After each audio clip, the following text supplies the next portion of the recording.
Hey guys, Nedim Ramic here, car accident lawyer in the St. Louis area. One of the questions that I usually get from my clients that have been involved in a car accident is who is going to pay for my medical bills?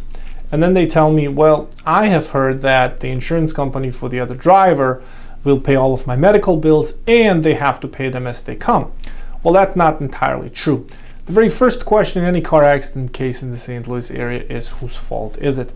If it's determined that the other driver is at fault, then his insurance company will accept liability and they will pay for your damages. So the question is, what are your damages? One part of those damages are your medical bills, so the insurance company will pay for your medical bills. However, it's not true that they will pay them as they come. They will actually pay them at the end of the case once you have completed your treatment, once all the other damages have been determined, and you send all of that information to the insurance company.